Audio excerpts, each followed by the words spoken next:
अस्सलाम वालेकुम नाज़रीन, इमरान याकूब खान साहब और ज़फ़र हिलाली साहब के साथ मैं हूं Samina Pasha. Programme view point में आपको खुशामदीद कहती हूं। साइफर की तहकीकात पाकिस्तान तहरीके इंसाफ का एक बुनियादी मुतालबा था जो वो मुसलसल इक़्तिदार से निकाले जाने के बाद से कर रहे थे कि जनाब साइफर की तहकीकात होनी चाहिए ताकि पता चल सके कि बैरूनी साजिश के तहत इस हुकूमत को तख्ता इसका उल्टाया गया।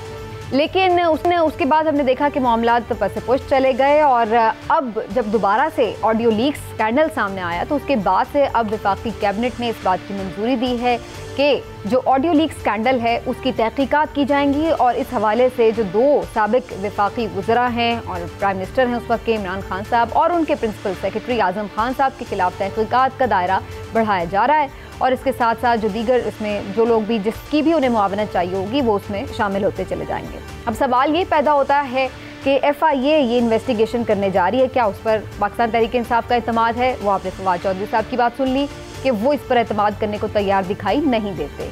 और क्या FIA सिर्फ ऑडियो लीक स्कैंडल की तहकीकात करेगा या फिर साइफर का जो ओरिजिनल कंटेंट है उसके ऊपर भी तहकीकात होंगी? क्या ये वही तहकीकात है जिसका पाकिस्तान तहरीक इंसाफ मुतालबा कर रही थी?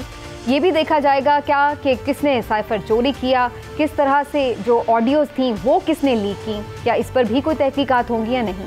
बहुत सारी चीज़ें हैं जिस पर मज़ीद बात हो सकती है। इन तहकीकात के अंदर देखना होगा कि क्या क्या जवाबात मिल पाते हैं और कौन उनको एक्सेप्ट भी करता है। दूसरी जानिब हम ये देख रहे हैं कि मुकदमात की रस्साकशी काफ़ी ज़्यादा तेज़ हो गई है, जहाँ हमने ये भी देखा है कि परवेज़ इलाही साहब कह रहे हैं कि सानिया मॉडल टाउन की जो दोबारा से इन्वेस्टिगेशंस हैं और दोबारा से जो केस है उसको रीओपन किया जा रहा है और इसके साथ साथ इधर से वफाकी हुकूमत भी मुकदमात करे। तो ये सारा जो मामला है वैसे लग रहा है कि मज़ीद मुकदमात और फिर आने वाले दिनों में मुमकिन लॉन्ग मार्च, सियासी दर्जा हरारत काफ़ी तेज़ होने जा रहा है। इसी के हवाले से गुफ्तगू करेंगे। आप सबको खुशामदीद कहते हुए इमरान की तरफ आऊँगी। इमरान साहब, पहले तो मेरा यही बुनियादी सवाल है, जो ये एलामिया जारी हुआ है, जो नोटिफिकेशन जारी हुआ है, उससे आपको क्या समझ आ रही है कि FIA का जो जिसको वो कहते होते हैं ना तरीक़ाकार और जो दायरा है इन्वेस्टिगेशन का, वो क्या क्या है, वो क्या क्या फाइंड आउट करने जा रहे हैं? बिस्मिल्लाहिर्रहमानिर्रहीम। समीना देखें, सीधी बात ये है, जो अगर आपको आसान लफ्ज़ों में समझाऊं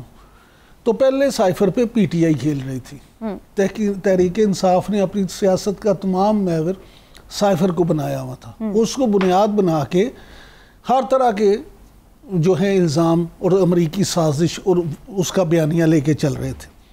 अब कहानी उसका बिल्कुल उलट हो गई है। अब इस वक्त हुकूमत खेल रही है और मैं कहता हूँ खूब खुलकर खेल रही है। उन्होंने ये फैसला कर लिया है, ऐसा महसूस होता है कि जैसे उन्होंने ये फैसला कर लिया अब कि इमरान खान के ख़िलाफ़ कार्रवाई के लिए उन्हें जो चीज़ चाहिए थी शायद वो उन्हें मिल गई है। वो ये समझते हैं कि कन्फ्यूजन जो थी ना उनकी कि हम इमरान खान के ख़िलाफ़ क्या करें, किस तरह से करें।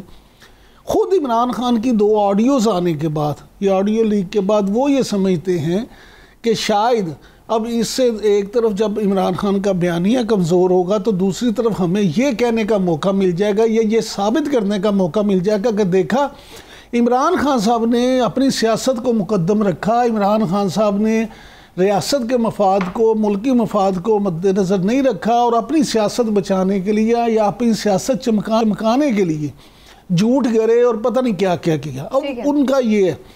अब FIA पे आ जाते हैं। कहानी ये है कि जब इमरान खान साहब ने कहा कि मैं इस पे कमीशन बनाऊंगा तो उस वक्त उन्होंने भी जुडिशल कमीशन की बात नहीं की। उन्होंने भी कहा जी मैं एक आम कमीशन इस पे वो कर ले। अब मुझे याद पड़ा कि एक साबिक रिटायर्ड आर्मी ऑफिसर के अंडर कमीशन शायद बनाया भी था उन्होंने, वो जुडिशल कमीशन नहीं था। हाँ जी, सही बात। अब हुकूमत जो है उसने भी कहा जी अच्छा जी जुडिशल कमीशन ही हम ये तहकीकात कहते हैं तो हम तहकीकात FIA एक तहकीकाती इदारा है, फेडरल इन्वेस्टिगेटिव एजेंसी है, हम उससे इन्वेस्टिगेशन कराते हैं। अब फवाद चौधरी साहब से भला ये कोई पूछे कि आप जो कह रहे हैं कि FIA की हम नहीं मानते तहकीकात, हम तो कहते हैं, तो आपने खुद उस वक्त जुडिशल कमीशन क्यों नहीं बनाया था?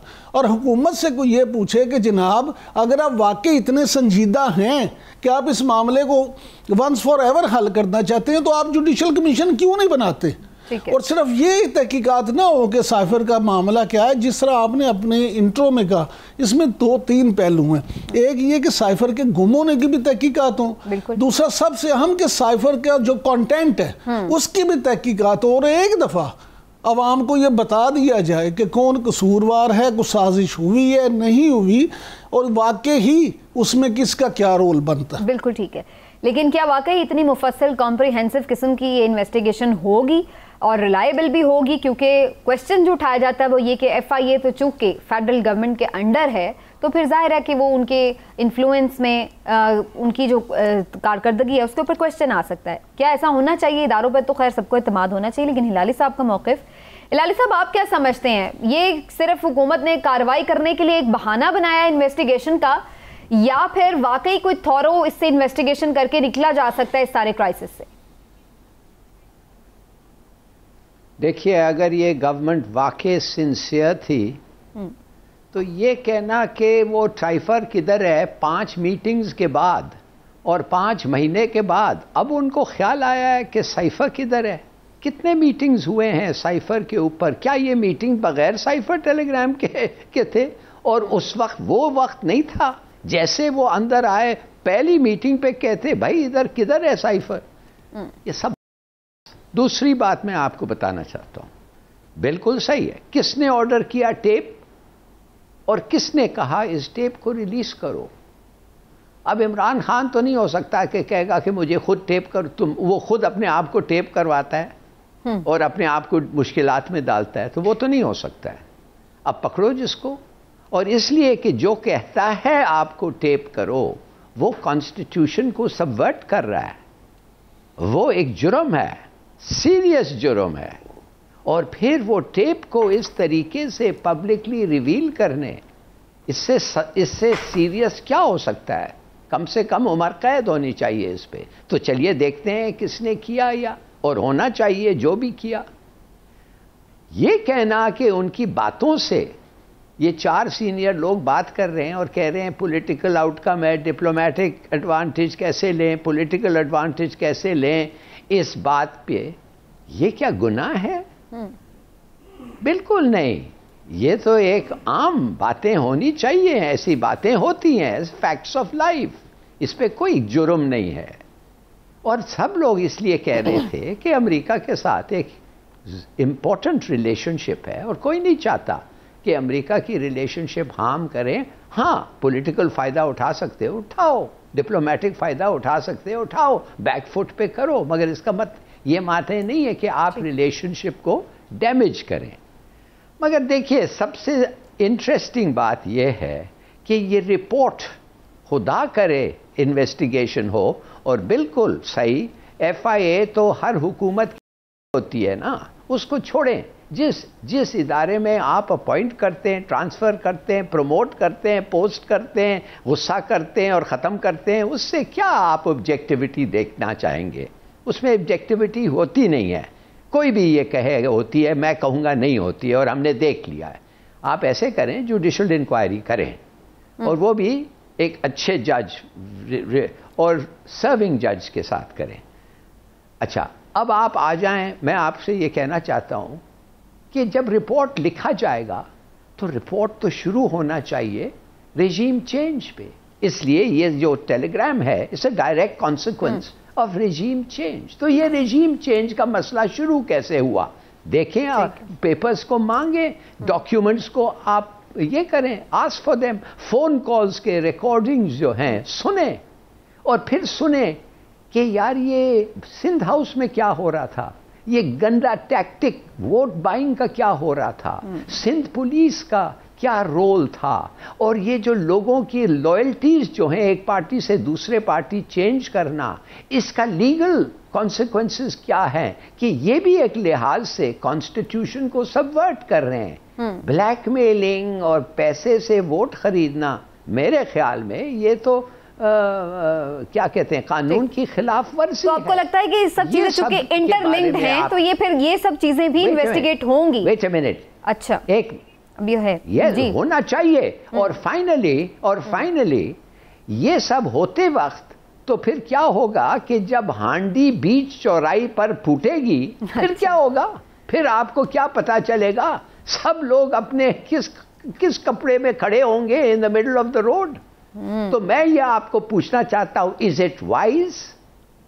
क्या आप ये अपने आप पे लागू करना चाहते हैं एक मुल्क और ये बताना चाहते हैं दुनिया को कि इस किस्म की हरकतें होते हैं पाकिस्तान को, और अमेरिका को ये आप बताना चाहते हैं कि बच्चू तुम पकड़े गए हो, हमें 4 फ़ोन कॉल्स मिले और 2 ख़त मिले। खैर वो ख़त तो आपको कोई दिखाएगा भी नहीं और छुपाएंगे, मगर फ्रैंकली अगर ऑल इंक्विजिटिव जुडिशल इंक्वायरी होगा, अगर होता तो ये भी खत उनके सामने पेश करना चाहिए। फिर लाली साहब आपकी आखिरी बात से तो मुझे ये लग रहा है कि फिर इसका मतलब है कि इन्वेस्टिगेशन ही ना हो, कि अगर ये डाउट है कि फिर उसमें सब कुछ एक्सपोज हो जाएगा और इतना बुरी तरह एक्सपोज होगा, तो फिर उससे तो ऐसा लग रहा है कि फिर इंक्वायरी होनी नहीं चाहिए। लेकिन मैं थोड़ा सा पहले कमेंट है इमरान साहब का शामिल करूँ। इमरान साहब, हिलाली साहब की ये बात तो वजन है इसमें कि ये सब चीज़ें चूंकि इंटरलिंक्ड हैं, तो सिर्फ एक महज जो वो बात कर रहे हैं सिर्फ उसका दायरा कार बनाकर उस पर इन्वेस्टिगेशन करने से तो कुछ हासिल नहीं होगा जब तक कि जो बाकी चीज़ें इंटरलिंक्ड जो है चीज़ें वो सामने ना आ सके। बिल्कुल हिलाली साहब की इस बात में वजन है और सारी चीज़ें क्लियर होनी भी चाहिए। हम कब तक जो है कबूतर की तरह आंखें बंद करके बैठे रहें कि बिल्ली गुजर जाए हमें कुछ ना के, हमें कभी ना कभी तो सच कौम के सामने। लेकिन आपको लग रहा है कि एफआईए को यही दायराकार दिया गया? देखिए ये तो अब यही टास्क है उसको दिया गया। बज़ाहिर तो हुकूमत यही कह रही है ना कि एफआईए जो है वो मेरिट पे तहकीकात करेंगी और उसमें तो जो है ये सारी चीज़ें होंगी। अब देखना तो ये होगा कि एफआईए में वो कौन सा अफसर को इस पे करते हैं। देखिए एफआईए में भी तमाम अफसर ऐसे नहीं है कि जिन पे आप ये कहें कि वो बेईमान हैं या वो सही मेरिट पे काम नहीं करते या वो ठीक काम नहीं करते। बड़े ईमानदार लोग भी वहाँ पे मौजूद हैं।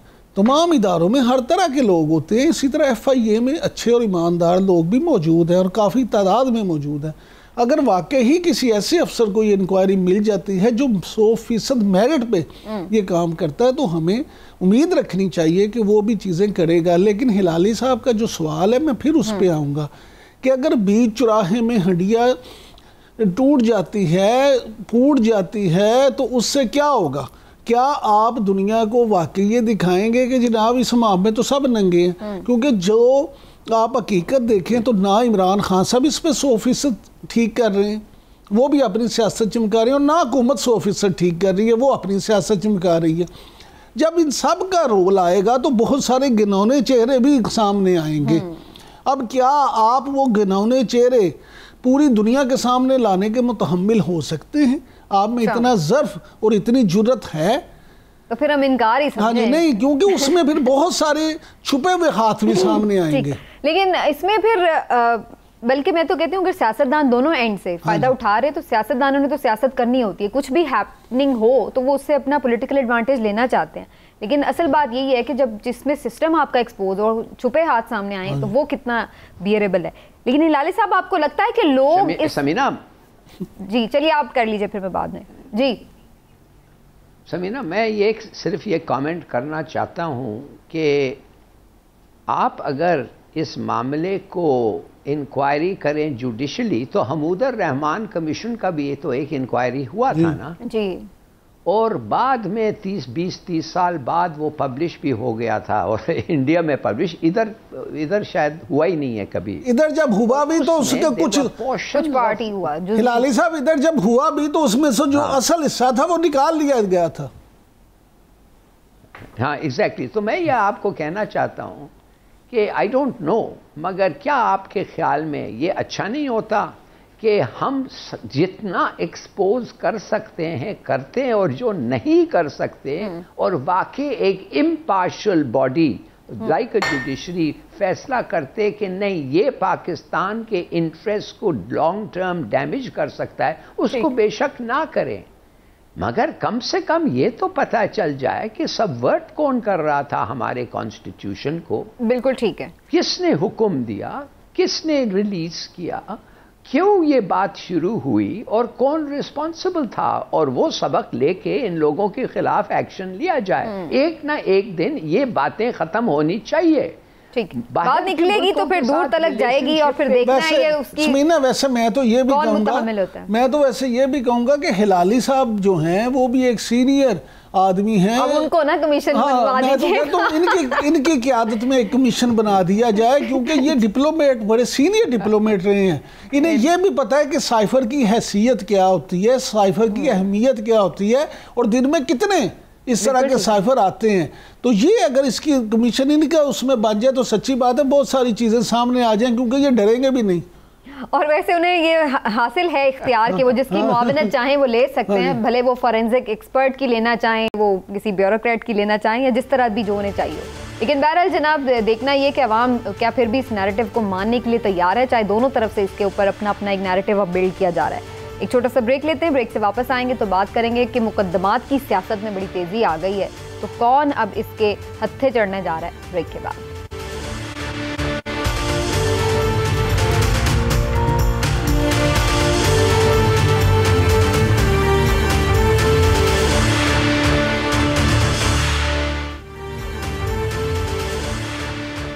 जहां एक जानिब वफाकी हुकूमत पाकिस्तान तहरीके इंसाफ के रहनुमाओं को टारगेट किए हुए है, तो वहीं पर अब ये भी कहा जा रहा है कि पंजाब हुकूमत को भी यूज़ किया जाएगा सियासी मुखालिफिन के खिलाफ। और इससे पहले भी हमने देखा कि 25 मई के हवाले से भी ये बात हो रही थी कि जनाब कार्रवाइयाँ की जाएंगी, लेकिन हमें कोई उतनी ज़्यादा तेज़ी दमखम नज़र नहीं आया। अब लेकिन जो CM पंजाब हैं उन्होंने राना सनाउल्लाह साहब को मॉडल टाउन केस के हवाले से कुछ वार्निंग ज़रूर दी है। क्या उन्होंने कहा एग्जैक्टली, उन्हीं के अल्फाज में सुनिए। इंशाअल्लाह ताला आप देखेंगे, मैंने भी ऐसा काम पकड़ा है कि इनको उम्र कैद होनी है राना सनाउल्लाह का। ये बढ़ के मारता है ना, ये इंशाअल्लाह ताला आप देखेंगे। और उधर वफाक ने भी मुन्निस इलाही के खिलाफ मनी लॉन्ड्रिंग केस जो है वो तेज़ कर दिया है। ये इंतकामी सियासत है क्या, या वाकई इन केसेस का भी फैसला होना चाहिए, इसके हवाले से भी बात। हिलाली साहब आपका क्या पॉइंट ऑफ व्यू है, क्या वाकई मॉडल टाउन का जो केस है जो कि एक जेन्युइन केस था और बहुत ही जिसपे एक ऐसा वाकया था जिसपे सारी कौम बहुत अफसरदा भी है अभी तक, और इस बात पे भी अफसरदा है कि उसका कोई अंजाम नहीं हुआ केस का, तो आपको क्या लगता है कि इसको भी एज ए सियासत ही ये पॉलिटिशियंस अब स्टार्ट हो गए हैं यूज करने के लिए? समीना, बड़ी अफसोस की बात है कि अगर लोग इसको ऐसा समझें, मैं नहीं कहता कि लोग इस्तेमाल नहीं करना चाहते हैं, और वो लोग जो कर रहे हैं, मगर अफसोस है कि हम एज अ पब्लिक ये ऐसा समझें, इसलिए कि मॉडल टाउन का केस में 16 लोगों को कत्ल किया गया, बेदर्दी से कत्ल किया गया, 16 लोगों का जान लिया गया है, इंक्लूडिंग प्रेग्नेंट वुमेन। और दूसरा जो केस है मनी लॉन्ड्रिंग का केस है। मैं समझता हूं मनी लॉन्ड्रिंग का केस, हालांकि नैब ने कहा है कि कोई केस नहीं है, मगर अगर फिर खोलना चाहते हो बाय ऑल मीन्स करो, और अगर वाकई एविडेंस निकला और ऐसा महसूस होता है कि पहले इन्होंने ठीक नहीं जजमेंट दी थी, वेरी गुड, पकड़ो और अंदर करो अगर वो गिल्टी है। मगर ये मॉडल टाउन का जो केस है, देखिए इसका थोड़ा सा आप अपने व्यूअर्स को बैकग्राउंड तो बताएं ना, कि सुप्रीम कोर्ट को ऑर्डर करना पड़ा, इसलिए इतनी देरी होती कि JIT बनाओ, और माशाल्लाह JIT का इंचार्ज कौन था? वो 2 लोग जो इसमें शरीक थे, वो फैसले में जो इन लोगों की मर्डर हुई है, नेमली राना सना साहब और शहबाज शरीफ साहब। अब वो एक तो लॉ ऑफिस, एक तो वो लॉ एंड ऑर्डर के इंचार्ज थे, और एक चीफ मिनिस्टर था। तो जाहिर है कि जब वो JIT ने ये डिस्कवर किया कि कोई no one is at fault, उन्होंने कहा किसी का कसूर नहीं है। भाई JIT आपने लगाया है, और JIT ने कहा है किसी का कसूर नहीं है, लिया वो तो फिर कादरी जो था बिल्कुल मेरे ख्याल में अंडरस्टैंडेबली उसने कहा ये क्या हो रहा है, ये किस किस्म का इंसाफ है, तो वो सुप्रीम कोर्ट को गया, और सुप्रीम कोर्ट ने कहा कि एक और JIT बनाओ। उसके बाद I am not clear on my facts, मगर एक चीज तो मुझे पता है कि लाहौर हाई कोर्ट से वो फिर स्टे ले लिया, और वो स्टे आज तक कितने साल हो गए हैं समीना, विकेट नहीं हुआ है। जी हिलाल साहब, वो एक कमीशन बना था जिसकी रिपोर्ट पब्लिश भी हुई थी, और उसमें कुछ चीज़ों में जाकर राना सनाउल्लाह साहब पर भी और कुछ और जो दीगर लोग थे उनके की तरफ जाने की मजीद इन्वेस्टिगेशन के लिए कहा भी गया था, रिकमेंडेशन के उस तरफ मामला जा रहे हैं, उधर मजीद रिकमेंडेशन, लेकिन फिर उसके बाद फर्दर जो आगे कार्रवाई होनी थी उसके ऊपर स्टे ले लिया गया था। अच्छा, थैंक यू, बिल्कुल सही, अच्छा किया। I am so glad that you are so up to date with it.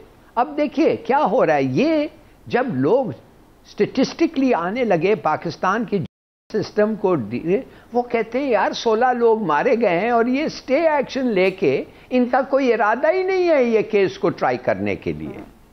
In other word supreme court के ऑर्डर्स को भी इन्होंने रद्द कर दिया, अपने सुप्रीम कोर्ट को। तो आपको भी नहीं लगता कि अभी भी ये केस का कोई नतीजा नहीं निकलेगा? डू यू थिंक सो इलाली साहब कि अभी भी कुछ नहीं है, बस ये भी एम परवेज इलाही साहब भी सिर्फ बढ़के ही मार रहे हैं? देखिए अब क्या होगा, अब अगर एक और JIT बना लेंगे और अगर वो JIT ने इनके खिलाफ जजमेंट नहीं, अगर रिपोर्ट इनके खिलाफ था जॉइंट इन्वेस्टिगेशन के, इनका कसूर था, फिर वो शुरू हो जाएगा कि भाई ये इनका JIT था। पाकिस्तान में यू कांट गेट जस्टिस जब तक लोग, ठीक, तो अभी भी आपको नहीं लग रहा कि कुछ कंक्लूजन निकलेगा, राइट?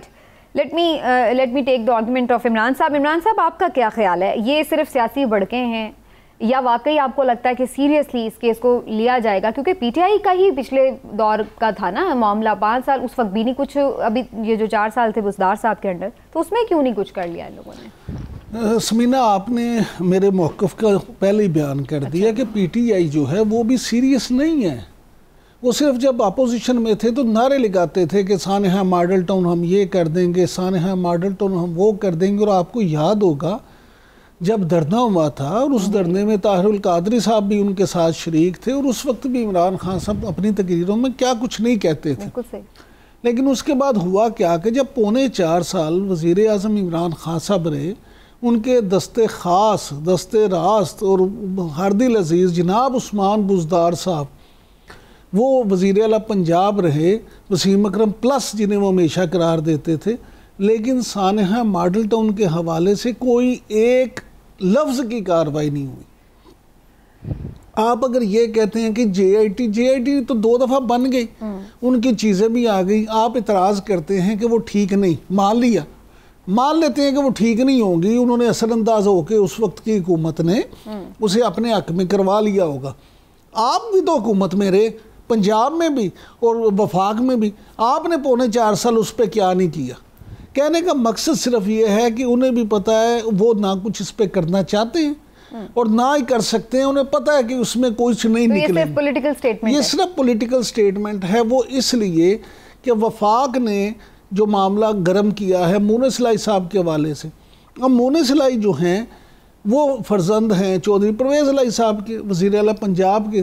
तो परवेज़ इलाही साहब ने जब ये कहा है कि राना सनाउल्लाह का उन्होंने बंदोबस्त कर लिया है, तो उन्होंने असल में ये कहा कि बच्चू बंदे दा पुत्र बन जा, जे तू बाज ना आया तो मेरे को भी है इलाज तेरा। ठीक है, अब ये मामला सिर्फ इतना है।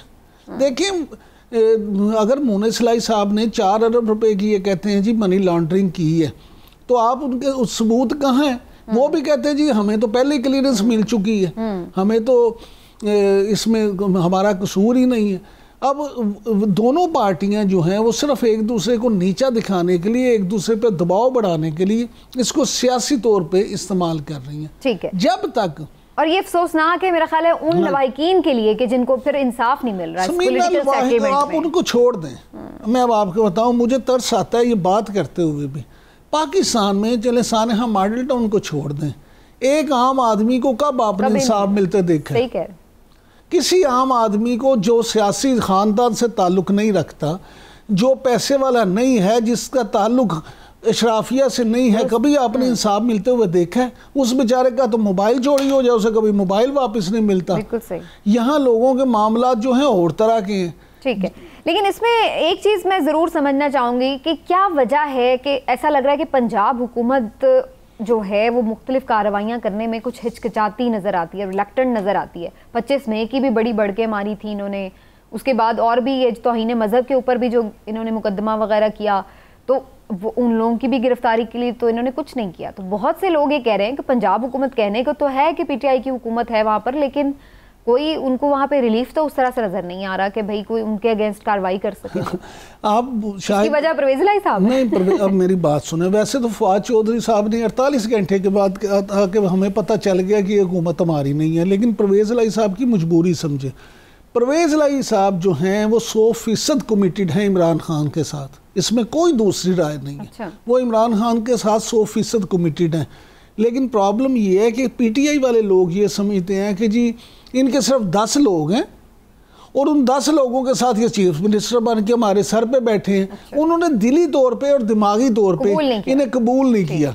अब एक मीटिंग का मैं आपको बता दूं, हमारे वाकफा निहाल ने बताया कि 4 दिन पहले एक मीटिंग थी जिसमें बहुत सीनियर लोग थे और वज़ीर आला खुद उसको चेयर कर रहे थे। तो पीटीआई से ताल्लुक़ रखने वाले एक सीनियर वज़ीर ने कहा कि जी 10 लोगों के बिना पर हुकूमत इन्होंने संभाली हुई है। तो चौधरी परवेज इलाही साहब ने उसे कहा कि जनाब हुकूमत ताड़ी कायम भी थे 10 बंदियां नाल ये ठीक है। अब परवेज इलाही साहब जो आपका गिला है ना कि क्यों वो काम नहीं कर बहुत लोगों का, असल वजह ये है कि उन केसेस में जान ही नहीं है। अच्छा। जिस तरह इमरान खान साहब के खिलाफ 21 FIR हुई हैं, लेकिन हुकूमत क्यों नहीं पकड़ रही? क्या वो पकड़ना नहीं चाहती?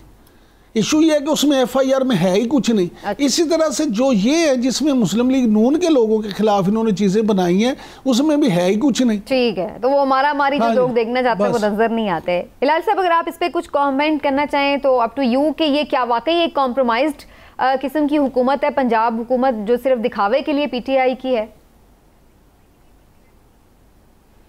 देखिए, हमें मानना पड़ेगा कि हमारे मुल्क का एक फेलिंग है, एक कैरेक्टर फेलिंग है कि ये हमारे में उस किस्म की इंसाफ और उस किस्म की ड्राइव फॉर जस्टिस है ही नहीं। हम वाकई डिफेक्टिव लोग हैं, वेरी डिफेक्टिव। हम इंट्रोवर्ट, हमें थोड़ा सा इंट्रोस्पेक्ट करना चाहिए और अपने आप का शक्ल देखना चाहिए और कहना चाहिए तुम कितने हो तुम लोग कि तुम 16 लोगों के मर्डर का आज तक फैसला नहीं कर पाए कि किसका कसूर था और किसका और उसके खिलाफ क्या एक्शन लेना चाहिए। ये तो एक एग्जाम्पल है, ये रोज होता है। मैं कहता हूं कराची में ये रोज होता है, लोग मारे जाते हैं, इलेक्ट्रिक्यूट होते हैं, गड्ढे में गिर जाते हैं और कुछ नहीं होता, ना कॉम्पेंसेशन ना कुछ। हम लोग जो हैं कैरेक्टरिस्टिक, हम डिफेक्टिव और क्या करें, हमारे जेनेटिक प्रोग्रामिंग गलत है और लीडरशिप। और सर वही बात है कि अगर कोई डाकू वारदातियां करें तो वो तो अंधी वारदात होती है। जो एक स्टेट ऑर्गन के नीचे हो रहा है उसको आइडेंटिफाई करना कौन सा मुश्किल काम है कि आप कड़ियों से कड़ियां मिलाएं। लेकिन अगेन इसमें देखते हैं कि जी क्या वाकई इसमें से कुछ निकलता है या नहीं। लेकिन पंजाब की चूंकि बात हो रही है तो पंजाब की सियासत में फिर से हलचल की भी बात हो रही है और ये भी खबरें हैं कि मरियम नवाज साहिबा पंजाब में अहम ओहदा मिल जाए, वज़ीर आला भी शायद उन्हें बनाया जा सकता है। तो इमरान साहब क्या खबरें इस हवाले से, क्या कोई इम्कान है इस बात का? मेरा ज़ाती ख्याल है कि ऐसे इसका इम्कान नहीं है। अच्छा। क्योंकि हमारे वाकफा निहाल के मुताबिक जो मियाँ नवाज शरीफ हैं वो शायद ये चाहते हैं या उन्होंने ये फ़ैसला किया है या उन्होंने किसी से मशवरा किया है कि अब की बार अगर हुकूमत पंजाब में इनकी बनती है तो शायद शरीफ फैमिली से बाहर किसी को वज़ीर आला का ओहदा दें। लेकिन एक बात याद रखें आप कि हमज़ा शहबाज ने जिस तरह से 2 महीने के लिए जब वो वज़ीर आला बने तो मुस्लिम लीग नून के लोगों को जिस तरह से वो साथ लेके चले, तो एक बहुत बड़ा ग्रुप जो है मुस्लिम लीग नून का वो ये समझते हैं कि अगर हमज़ा शहबाज के अलावा किसी दूसरे को वज़ीर आला पंजाब बनाया गया तो शायद जमात में ग्रुपिंग हो जाएगी। और 2, 3, 4 लोग ऐसे हैं जो खुद वज़ीर आला बनना चाहते हैं। तो अगर उनमें से कोई बनेगा तो उससे ये होगा कि दूसरे लोग नाराज़ हो जाएंगे कि जी हमें नज़रअंदाज करके उनको क्यों बनाया। लेकिन आखिरी फैसला जो है बहरहाल वो मियाँ नवाज शरीफ का होगा। हमजा पे तनकीद भी होती है कि जो हुकूमत गई है उसमें कहीं ना कहीं उनकी भी कोई कमज़ोरी है। और फिर ये भी बात है कि उसके बाद से जब से हुकूमत गई भी है तो हमजा भी बिल्कुल गए चले हैं। अच्छा, बिल्कुल मंजर से गायब हैं। वो इस वक्त शदीद तकलीफ का शिकार है, उन्हें शैटिका की इंतहाई प्रॉब्लम है और जब से वो लंदन से आए हैं उसके बाद से वो बेड रिडन है और वाकई ही वो बड़े बीमार हैं। तो ये एक वजह है। उनके जो करीबी ज़राए हैं उनके मुताबिक जैसे ही उनकी तबीयत ठीक होगी तो उस वक्त वो दोबारा हिलाल साहब, आपको लगता है कि शरीफ फैमिली कभी भी इतने बड़े सूबे की चीफ मिनिस्ट्री के लिए कोई और शरीफ फैमिली से बाहर कैंडिडेट का सोच सकती है?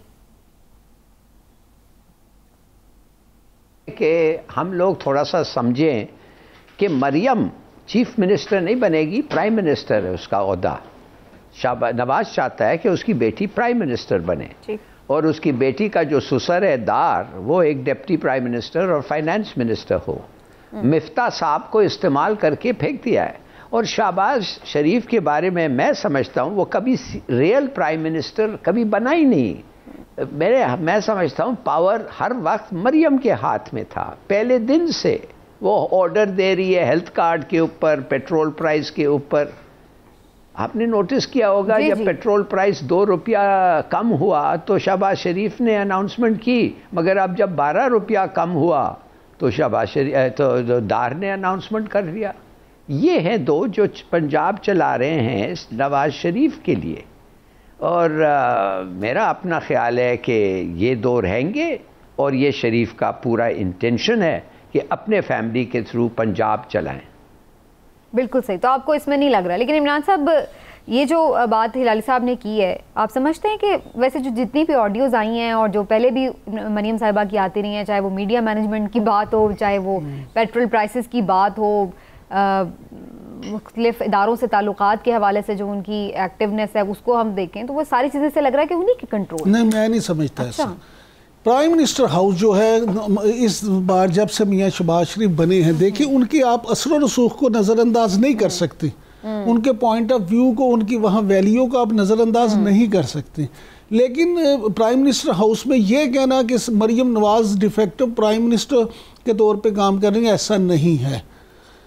मियाँ नवाज शरीफ का जो है असर और रसूख वो वाकई है। शहबाज शरीफ साहब अपने बड़े भाई से और कायद से हर मशवरा भी करते हैं, लेकिन मरियम नवाज जो हैं वो उनको बाज़ मामलात में शामिल किया जाता है, बाज़ मामलात में शामिल नहीं किया जाता। अच्छा। अब मैं ये समझता हूँ कि ये कहना कि वो डिफेक्टिव प्राइम मिनिस्टर के तौर पे काम कर रही हैं मुनासिब नहीं है। ठीक होगा। चलिए जी, एक ब्रेक लेते हैं, ब्रेक से वापस आते हैं तो बात करेंगे आर्मी चीफ के दौरे अमेरिका के हवाले से और ओवरऑल जो पाक अमेरिका रिलेशनशिप हैं अब वो क्या हमें स्ट्रेंथन होते नज़र आ रहे हैं। जो हाल ही में चीज़ें हुई हैं उससे तो ऐसा दिखाई दे रहा है कि अब अमेरिका जो है वो पाकिस्तान से कुछ मामलात को आगे बढ़ा रहा है।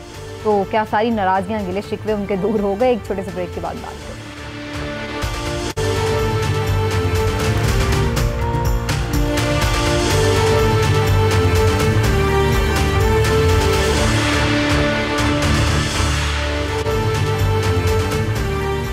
वेलकम बैक नाजरीन। और इस वक्त army chief general Qamar Javed Bajwa America के दौरे पर हैं। अहम उनकी मुलाकातें हो रही हैं और बहुत से लोगों का कहना है कि ये बड़ा इंपॉर्टेंट उनका दौरा है, ख़ास तौर पर उस सिनेरियो में जब हम देखते हैं कि पाकिस्तान की जानिब जो अमेरिका है उसके ताल्लुकात बढ़ाने की जो इंटेंशंस हैं वो नज़र आ रही हैं। उन्होंने बड़ी अच्छी किस्म की हमारे लिए इमदाद वगैरह के ऐलान भी किए हैं। फ्लड्स के हवाले से भी उन्होंने पाकिस्तान को काफ़ी ज़्यादा कवर करने की कोशिश की है। तो क्या पाकिस्तान और अमेरिका के ताल्लुकात मामूल पर आ रहे हैं? इसी पर बात करते हैं। हिलाली साहब, कितना इम्पोर्टेंट है आर्मी चीफ का ये दौरा, और आपको क्या लगता है कि अब जो दौरा है उसकी मेन जो 1, 2, 3 पॉइंट्स हैं, बातें हैं जिनके ऊपर बातचीत हो रही है, वो क्या हो सकती है?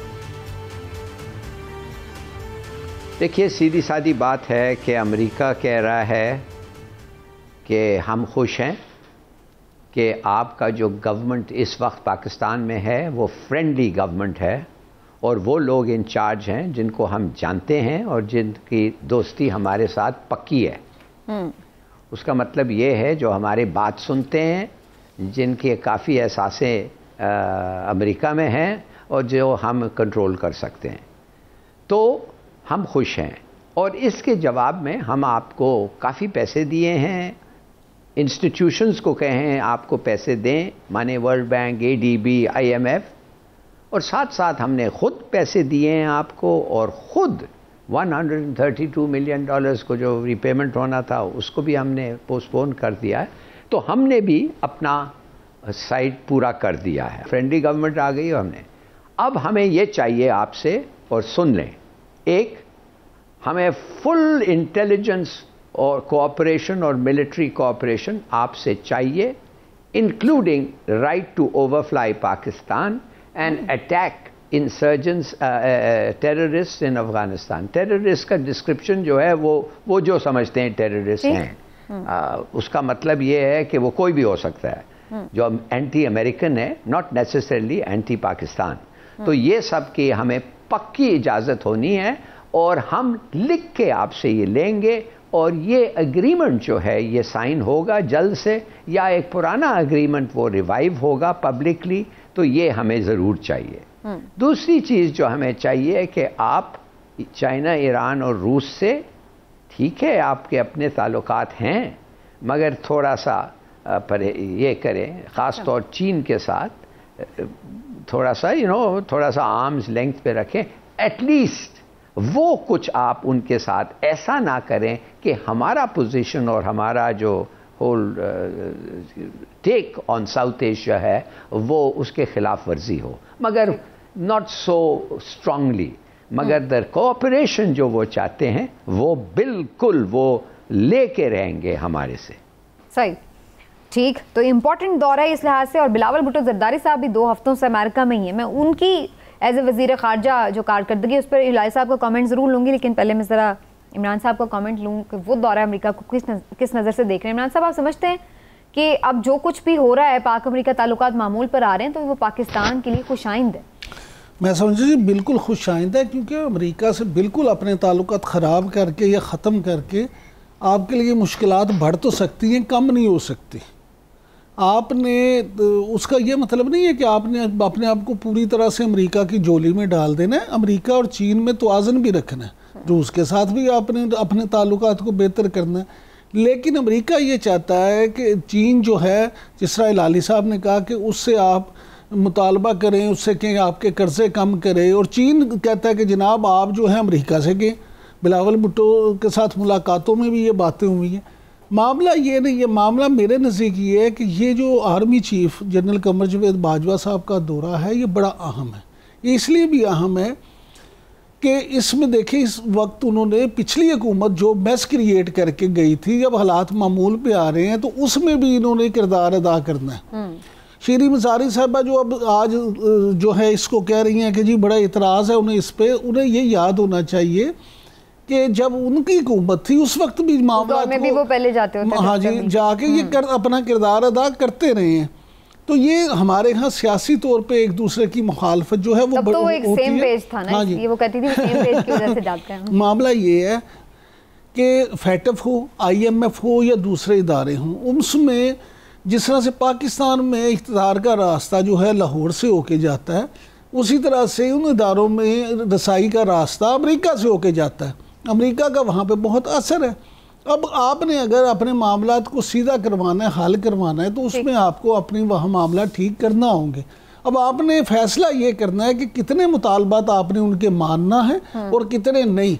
मुल्क के मफाद को मद्देनजर रखते हुए जो जायज़ मुतालबे हैं वो ज़रूर मानने चाहिए, और जिनसे आपको ख़तरा हो कि इससे नुकसान होगा उनसे परहेज़ करना चाहिए। बिल्कुल सही है। इलाली साहब, जैसे भी इमरान साहब ने भी इस बात का जिक्र किया कर्ज़ों के हवाले से कि वो दोनों एक दूसरे पर डाल देते हैं कि जी आप उनसे कम करवाएं, और चाइना कहता है आप अमेरिका से कम करवाएं, और ऐसे में बिलावल भुट्टो जरदारी वहाँ पर मौजूद हैं, नेगोशिएट कर रहे हैं अमेरिकन लोगों से, काफ़ी उनकी मुलाकातें भी वहाँ पर हुई हैं। तो आपको क्या लग रहा है कि कितने सक्सेसफुल हैं बिलावल इस मामले पर भी, और ये जो रिलीफ दोनों ममालिक पाकिस्तान को देंगे भी या बस फुटबॉल बनाए रखेंगे? देखिए, बिलावल जो है अमेरिकन के साथ उसका बड़ा अच्छा ताल्लुकात है, और ब्लिंकन के साथ ख़ास तौर ही has been able to strike up a very good relationship. Blinken जो है आउट ऑफ द वे जाता है उसको लिफ्ट देने और उसके साथ फ्रेंडली होने और उसको थापी देने कि तुम लोगों ने जो अलग हुए हैं इस एब्सोल्युटली नॉट से बड़ी अच्छा काम किया है, और हम तुम्हारे साथ खड़े हुए हैं और तुम्हारे साथ रहेंगे। मगर देखिए, बात सिर्फ ये है कि जब आप एक अमेरिका को वो स्टेटस आप फिर चले जाते हैं, इन अदर वर्ड्स अमेरिका का पिट्ठू बनते हैं आप, या बहुत नज़दीक चले जाते हैं अमेरिका का, तो दूसरे जो मुल्क हैं आपके, चीन, ईरान और रूस, वो आपसे इनेविटेबली थोड़ा सा सस्पिशियस और डिस्टेंट हो जाते हैं।